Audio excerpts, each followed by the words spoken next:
Shields up, Iron Breakers. Rurikhan here, coming at you with another video. Welcome back to Monster Hunter World, and today I'm bringing you guys my sweet Devil May Cry build. Now, this particular build consists of using all of the parts that we've just gotten from the Devil May Cry crossover DLC in Monster Hunter World, and actually try to optimize them to deal an optimal amount of damage, and just basically making this set viable, because maybe some of you guys out there don't really play Charge Blade and you're looking for a cool thing that you can do with this particular set.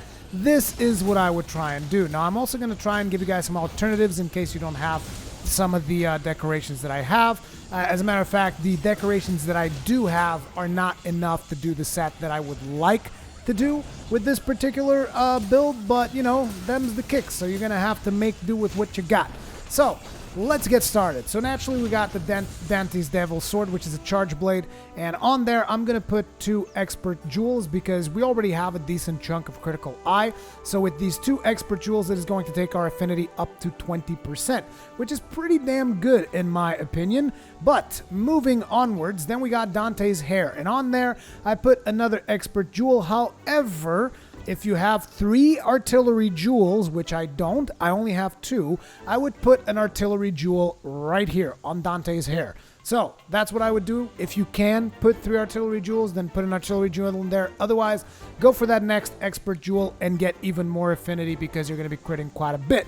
Then we got Dante's Coat Alpha. On there I got a Mighty Jewel, which is going to be giving us maximum might. However, if you have a capacity boost jewel, that is what I would put in there. Unfortunately, I do not have a capacity boost jewel, which is why a lot of my Gunlance as well as Charge Blade sets still use the Dodogama pants. But anyways, if you have capacity boost, put it in there. If you don't, you can put a Mighty Jewel. Then we got another Mighty Jewel on Dante's gloves, because since I don't have capacity boost, I'm going to double down on maximum might, and I'm going to get all of the maximum might. And I know some of you guys are looking at this and you're going to be like, okay, but what about protective polish, Rurikhan? Don't you have protective polish? It's like, look, this weapon has a decent chunk of blue sharpness. I don't see myself really needing protective polish, to be completely honest. And also, you can't really do handicraft to take this into white sharpness, so therefore, protective polish, not really something that I would consider for here. You can, however, if you want, you can also put some slugger jewels, because like I said, it is impact files, therefore you can do some KO damage with it. Or if you don't want slugger, you can also do throttle jewels to further increase latent power if you think that you're going to be using this weapon in a long, drawn-out fight, but that is not really the best use of it in my opinion. But you can also put some critical jewels if you happen to have those. Those are also pretty useful.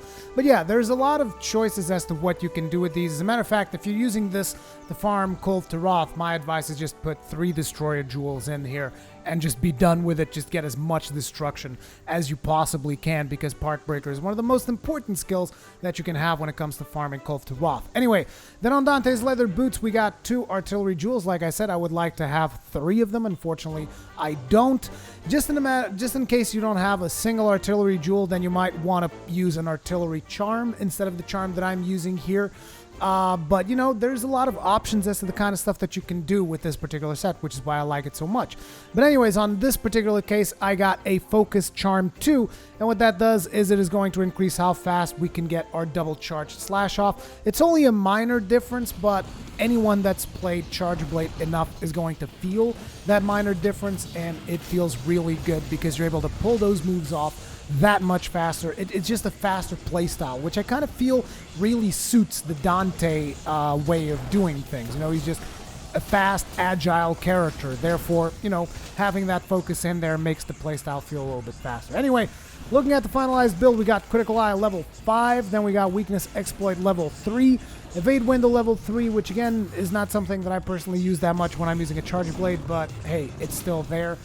So you can even use the Evade Mantle if you want to take further advantage of that. Then we got Maximum Might level 3, which is pretty damn good, although ideally I would only have Maximum Might level 2, and then I would have the Capacity Boost gem. We got Focus level 2, which is going to speed up our playstyle a little bit. We got Artillery level 2, which is not ideal because, like, usually I think Dante's impact files will deal about 67 damage before you get Feline Bombardier. So this is going to put it at 62. But still, you know, you can still get Feline Bombardier on top of there. The damage is still pretty good. We got that latent power level 1 and special ammo boost, which are just a consequence of using Dante Set This is what I would do with the Dante set, ladies and gentlemen. What about you? Let me know in the comment section below what type of builds you would do for Dante set and why. Thank you guys very much for watching. If you enjoyed these videos, make sure to subscribe, hit the notifications bell, click all so that you receive notifications for all my videos, and I'll see you guys in the next one.